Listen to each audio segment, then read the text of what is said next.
Hello, I'm Grindle. Welcome to this video. Well, it seems like it was only about a week ago that I was talking about how cool it was that we had the Orville, because it's not often that we get a high-budget live-action sci-fi series set entirely in space. Well, actually, it was about a week ago, so that would explain it. But either way, we've now gotten another one in the form of Star Trek Discovery. This series was always going to be a little bit controversial, because I think it's probably impossible to actually please all of Star Trek's fans. I'm not insulting the fan base, it just so happens that the series has run so very long and has had so very many incarnations that everyone who is a fan of it has a different expectation. For instance, if you got into Star Trek while watching the original series, what you're probably hoping for is a slightly campy sci-fi adventure series about exploration and steeped in philosophy.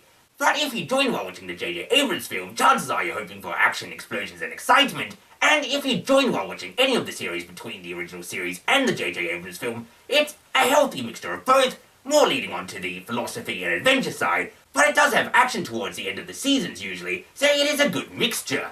This series, I'm hoping, is very much in line with Next Generation's balance, but we don't always get what we want, and since there's not many live-action sci-fis around, I'm going to be watching it and hoping it's good regardless of whether or not it's exactly what I wanted. And so, with that tangent out of the way, let's get talking about Star Trek Discovery, or more accurately, talking about the first 2 episodes, because this isn't a review of the entire series, it's just an initial reaction to what's out now. I think, much like following my reaction to the first episode of The Orville, my stance on the series is cautiously optimistic. There were some things that were really good, there were some things that were really bad, and at this point, I think the series could definitely go either way. So, firstly, let's talk about the positives, because it's better to be optimistic.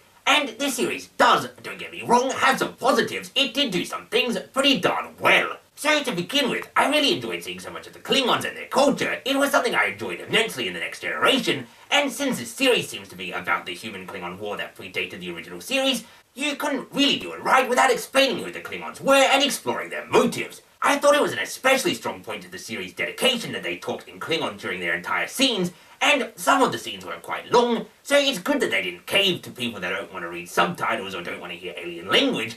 I was really quite glad that they really stuck to their guns there.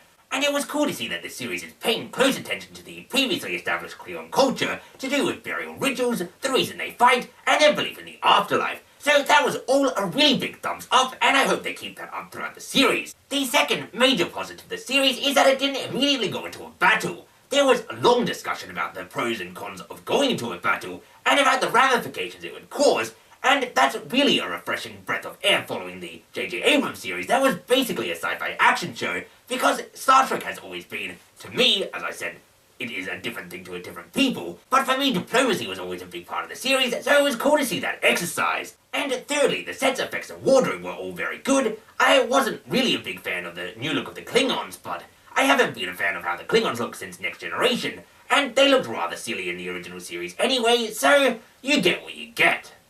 Now, let's move on to the not really positives or negatives. I am talking about seeing familiar faces. I didn't mind seeing Sarek in this episode because, he was around and he was an important figure, and he did have a reason for being in the show, and the trailer shows that Harry Mudd is in it at some point, which I'm indifferent about. I mean, he wasn't exactly my favourite character, and I haven't really thought about him at all, because who cares? But whatever. But I do hope that it doesn't turn into, oh, you remember this face, he's here now, in every single episode, because that's really just pointless.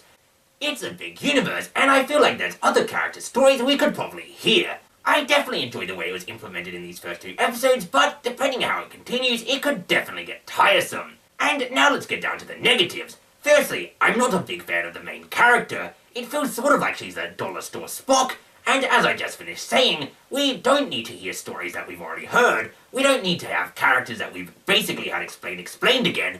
And if her story's going to be constantly exploring her battle between wanting to be a Vulcan and her human nature, well, we've already seen that in Spock's story. So hopefully she brings something new to the table, but as of yet, I really don't care about her. And the second main negative is I thought the beginning of the first episode was really quite dumb.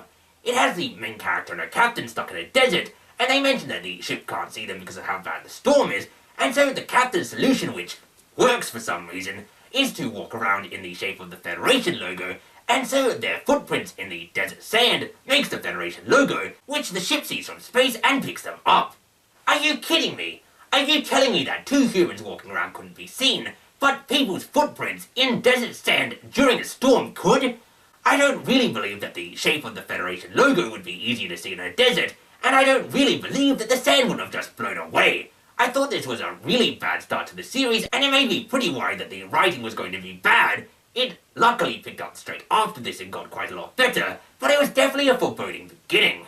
But whatever, I've not been keeping count, but I believe that's 2 negative to 3 positive, so we'll call it a wash, and as I stated, remain cautiously optimistic.